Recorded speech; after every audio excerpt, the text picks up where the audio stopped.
Le 8 mai 2022, votre fils aîné, Antoine, est tué par un automobiliste contrôlé avec 1,56 g par litre d'alcool dans le sang.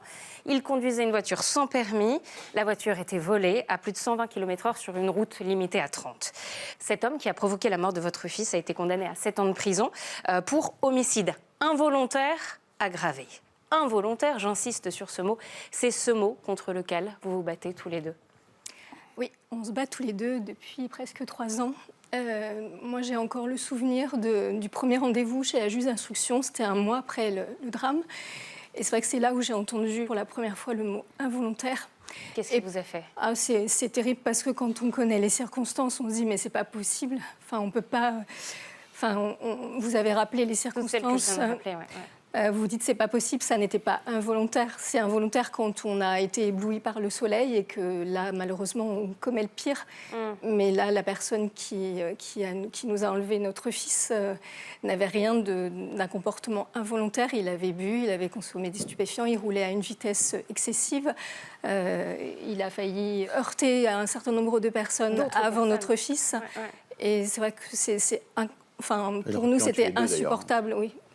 Les mots sont importants. Ils étaient deux sur le scooter, donc il aurait pu aussi tuer le chef d'Antoine. Oui. La personne qui était avec Antoine. Donc c'est insupportable. Et c'est vrai que c'est ce qu'on entend, nous, des familles, au quotidien, maintenant, à travers l'association qu'on a créée il y a presque 3 ans.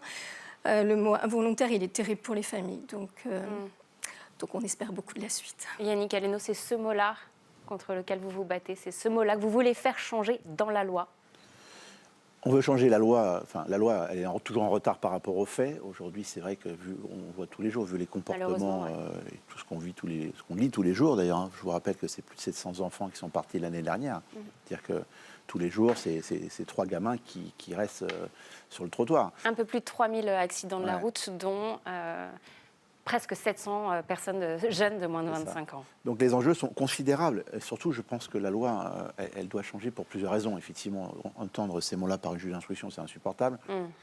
Mais je pense que le fait de faire changer les comportements nous importe, en fait. C'est-à-dire que, je vous donne un cas précis. Moi, depuis qu'on travaille là-dessus et qu'on en parle, des clients qui m'ont dit, on était en Normandie en famille. Évidemment, on n'empêche pas les gens de vivre. Hein, et ils se sont dit, waouh, en fait, je ne veux pas devenir un criminel. Donc, je vais faire attention, je vais changer mon comportement, je vais prendre une voiture, un taxi pour me ramener où je vais dormir, je vais venir chercher mon véhicule le lendemain. Donc, ça change les choses fondamentalement, quelque part. Et puis, je pense qu'on l'a vu, vous en avez parlé tout à l'heure, la personne qui a tué notre enfant. Le procès, je pense qu'il y a eu une incidence. Le fait que ça soit pas acté, mais latent. Il a pris 7 ans de prison, alors que je vous rappelle que la moyenne pour ce genre de fait, c'est 20 mois. Quand ils vont en prison encore, vous voyez, quand ils vont en prison.